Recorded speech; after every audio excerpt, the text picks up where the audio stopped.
Hosted by you/fluffbuffer23. I, 29M, and my wife, 30F, have 2 kids, 5M, 3M. My wife works a full-time office job, while I work from home with extremely flexible hours. Basically, as long as I meet my deadlines, no one really cares how many hours it took or what time of day I work, outside of some Zoom meetings. My sister, 26F, let's call her Barb, and her husband, 30M, let's call him Nick, live nearby and work full-time jobs. They have a daughter, 5F, let's call her Tracy. Because of my comfortable work schedule, when our kids started going to daycare, we basically decided that I would drop off and pick up my niece from daycare alongside my own kids. I didn't really mind, and I thought it was great for my kids to spend time with their cousin. I get along with Tracy as well and always thought I was her cool uncle. She's a sweet kid and usually well behaved. So anyway, most days I bring her and my kids back to our house, make them snacks or dinner, and in the afternoon or evening, my sister comes to pick them up. A few days ago, the 5-year-olds were watching Bluey on the TV while I was preparing snacks with my 3-year-old, and I suddenly heard yelling. I rushed over to see what was happening, and my son was yelling at Tracy, "My dad's not a girl," while my niece yelled back, he's a faggot. That's like a girl. The word is different in my language, but the meaning holds, as does the distinction between using it versus simply addressing a gay person. I was kind of in shock at first, but I turned off the TV and sat her down to explain that this is a very bad word and we shouldn't call people that. I also explained that, regardless, I'm not a girl. Because this is a bad word, I told her she should apologize to me because we don't act mean to each other in this family, and that if I hear it again, I'm going to talk to her parents, and she'll get in trouble. She said she wouldn't get in trouble because that's what her dad called me, and he's not in trouble. I was stunned. I told her that regardless of what her dad said, it's a very bad word and she's not to use it with me or in my presence, and that she should apologize regardless because it hurt my feelings. She did apologize because she's a really good kid. We talked some more, and I prodded her about other things her parents said. From what I gathered, getting info out of a 5-year-old being obviously a difficult and unreliable process, Nick, my brother-in-law, told my sister in Tracy's presence that men shouldn't be sitting at home all day doing childcare, that cooking is a woman's duty, as is cleaning, and really most of the things I do around my house. He said I'm a girl. I interpret this as not really a man, because I do housework and my wife earns more money than I do. I explained to Tracy as best I could that men and women can work from an office or from home, and that my wife or Barb working long hours from the office doesn't make them men, and vice versa. I didn't dwell on it with her since it's not really her fault. I didn't immediately bring it up with my sister because I figured it would be a difficult conversation, and I didn't want to have it in front of the kids. I also wanted to talk it out with my wife first. I talked to my wife that evening, and she seemed really upset as well. I told her that I think I should demand an apology from Nick and my sister, and she agreed. I called my sister and told her what happened. She said that it's just a word and I'm blowing it out of proportion, and obviously Nick doesn't dislike me. I said I don't care whether he does or doesn't dislike me, he is talking crap about me behind my back to my niece and to her, and she is apparently very chill about this rather than standing up for me. She said that's how Nick is, and I should stop being a drama queen. I told her to screw off, and if that's how she felt, she could pick up her own child from daycare, and I hung up. I know it was really short notice and rude, but I really felt like I was being disrespected by people I've done so much for over the years, and they are my family. My wife said she understood and that I shouldn't back down until I at least get a proper apology. The next 2 days were a weekend, and there was no daycare. I assumed there would be calls or texts from Barb, but there was nothing. In fact, the suspicious lack of messages or calls made me think she didn't take my words seriously, which actually made me angrier. The calls did come when it was time to pick up Tracy for daycare, and I, obviously, didn't come. I dropped my own kids off and didn't even answer for a while. I know it was petty, but I had been stewing for 2 days and figured letting Barb stew for a few hours seemed really appropriate and felt really good. Around noon, when she called again, I did pick up. I was going to smugly tell her that I was ready for my apology and we could put it behind us, but I didn't get the chance. Instead, she went off on me about how I was irresponsible and flaked, and she was so late for work because of me. I told her, I told you I wasn't going to pick her up. You had 2 days to make arrangements. She kept yelling at me, so I hung up again. She kept calling and sending texts about picking Tracy up from daycare, to which I said I would not, then stopped replying. When I came to pick my kids up, Tracy expected me to take her as well. I didn't, which was really rough on both of us. I know it's not her fault, she's 5, and she suddenly doesn't get to come over to our place to play and have snacks, but at the same time, I didn't want to just let this thing go. I felt like I deserved an apology, and still do, so I explained that her mom and I were fighting, but I would pick her up again when we worked it out. She obviously didn't take it well, because she's 5, but I apologized, took my kids, and left. A bit later, I got a call from my mom. Barb roped her into picking up Tracy, but my mom is disabled, so she was having a really hard time with Tracy. She asked me why I was being mean to Barb. I told her everything, expecting her to take my side, but instead, she also pulled a "you know how Nick is."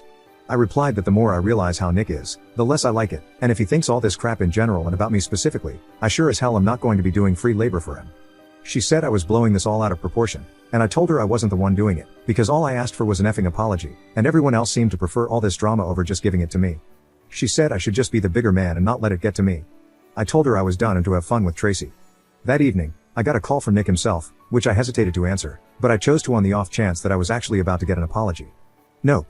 Apparently, my behavior is causing Barb great distress, and he wanted to know how I could do this to my own sister. I told him that since we're family, how could he talk crap about me to his kid, whom I take care of daily? He said he was only joking and it was all in good fun. I told him it was neither good nor fun for me, and I wanted my apology. He blew up on me, telling me I was a faggot and couldn't take a joke, and called me a hysterical little girl. I told him to screw off, that I was done with him, and hung up. This led to a bunch of calls from Barb and my mom, which I didn't answer. Barb texted me that it wasn't fair for Tracy to pay the price for me being petty, and I told her it wasn't fair for Tracy to pay the price for her parents being ungrateful pieces of crap. She yelled at me about how she was going to lose her job and I was being cruel to her and to mom. I told her I was done, and unless her next message was an apology, I would block her number. It wasn't, so I blocked her. For the past few days, my mom has been picking up Tracy, and it's been really rough seeing her in daycare and explaining that grandma's going to pick her up, which she hates. She tells me she isn't having fun with grandma and wants to come over to our place, and it's breaking my heart. But at the same time, I've never received a single apology from anyone but the 5-year-old, and I feel like letting this go would be telling my family that it's okay to ignore my boundaries. At the same time, I love my niece, and I don't want to traumatize her or have her resent me. She is a good kid, and none of this is her fault. What do I do? Edit. Holy crap, you guys. The post has barely been up for 4 hours, and I'm already so grateful for all your support and advice. The idea of Nick actually wanting Barb to quit her job is not something I had considered, but now I think it might actually have some merit, and it makes me very worried for her. At the same time, I can't really do much until she at least acknowledges that that's just how Nick is, so stop overreacting isn't going to fly with me. I also assume it's only a matter of time before my mom is no longer an option. She's already struggling, so I hope I get a chance to talk to Barb about it, ideally because she sees my point of view, but I'll settle for her being desperate. I don't know what sort of childcare they'll be able to afford. They took out a large mortgage on a house they can barely afford. I will also make sure to emphasize to Tracy that I love her and none of this is her fault. Thank you all. Update 1 day later. Alright, so I posted this yesterday and was genuinely overwhelmed by the comments, advice, and support. I'd like to thank everyone for it and feel this warrants an update. Just to clarify a few things. My dad died from a heart attack 2 years ago, which came as no surprise because he smoked a lot and lived a pretty unhealthy life. It wasn't his first heart attack either. He was a great grandpa and a great dad, right up to the end. But his death left my mom alone, and she doesn't work. My mom has multiple sclerosis, which is mostly steady but slowly gets worse over time and flares up occasionally. It's made worse by stress, which my mom is dealing with now. A flare-up often means she doesn't quite get back to the level she was at before, so we mostly try to keep her stress-free. My dad had life insurance, so her house is paid off, and she has a little money. However, there's also a caretaker who comes over 3 times a week to clean, cook, shop, etc., which she can't afford, so my wife and I pay for it. As I mentioned in a comment on the original post, my wife and I are probably doing better financially than Barb and Nick. They have a fancy house and fancy cars, but they also have a mortgage and loans. The great response I got made me think about all this again. I thought about how I could stand my ground without giving up on Tracy altogether and realized there was no perfect solution. I had to settle on something. I took the day off work because I just needed to process and deal with everything. One comment on the original post really got to me, about how someone in Tracy's place would feel, and I just can't do that to her now. I know this isn't the update some of you wanted, but I just can't. I love her like she's one of my own, and my kids do as well. It's not her fault. I unblocked my sister because, obviously, if I'm going to be interacting with her child, she needs to be able to reach me. I talked to my mom during the day, and she was, again, distraught about having to pick Tracy up, which is pretty hard on her. I told her I was willing to do it, but I was coming over and she'd have to hear me out. She agreed. I talked to her for a long time, avoiding snark and lashing out this time, and just explained that how serious Nick was, or how he is, doesn't matter. I used the rocking the boat analogy someone linked to in the comments and further stressed my point by saying that it shouldn't matter if I was justified or not in getting upset. I'm her child, and if something upset me, it at least warrants giving me the benefit of the doubt before siding against me. Eventually, it seemed to sink in. She apologized, and we hugged it out. I think she got it. She's not a very confrontational person and generally really tries to keep the peace, but this time she went about it the wrong way. I'm not saying I'm not mad, but she's my mom, and she apologized. I explained to her that she shouldn't be covering for me because that means I have no leg to stand on when confronting Nick and Barb. She was receptive to this. I texted my sister that we needed to talk, and I dropped Tracy off at their place tonight, to which I got a stoic thumbs up. I picked Tracy up from daycare today, and she was overjoyed. She was actually a little possessive of me, staying by my side all afternoon instead of running off to play. It was cute but also made me feel bad because that's the impact of me not picking her up. I explained to her as best I could that she's not in trouble. I'm not angry with her, but I am angry with her parents and we need to work that out. I promised to do my best not to stop picking her up again, which made her really happy. I dropped her off in the evening, and once she was in bed, I sat down to talk with Barb and Nick. I told them flat out that Mom wasn't going to be covering for them anymore, and if they didn't let me finish what I had to say, I'd get up and leave, and they could find new arrangements for Tracy. I didn't mean it, but they didn't need to know that. They weren't happy, but they were willing to listen, so that's progress, or at least the threat worked. I explained that this was the situation now. I don't need them to mean their apology, but I sure as hell was going to need one. This was about principle now. I've spent years taking care of their child, and if they wanted to be pricks, I wasn't going to do it for free. So this is how it goes now. 1. I am no longer going to be dropping her off in the mornings until further notice. There was no excuse for the way Nick acted, and it needs to have some lasting impact. 2. I'm no longer going to be paying for family outings and vacations. It's a man's job to support his family, so good luck with that. The exception is Tracy, she is always welcome.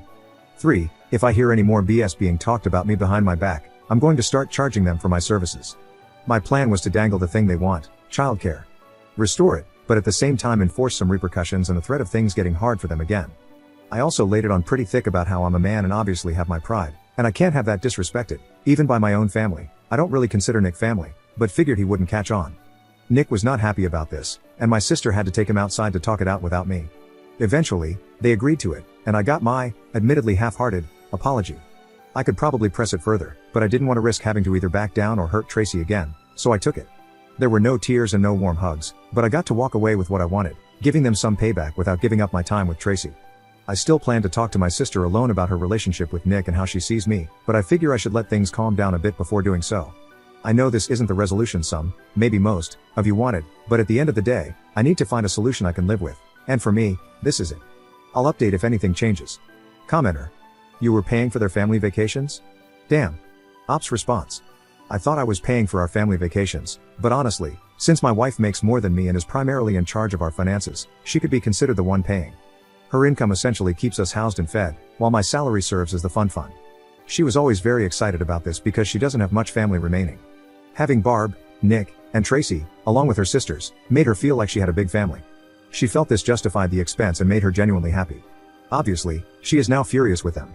I don't think either of us will feel comfortable paying for them again, and they probably can't afford to come along. I do hope we will still get to bring Tracy, at least.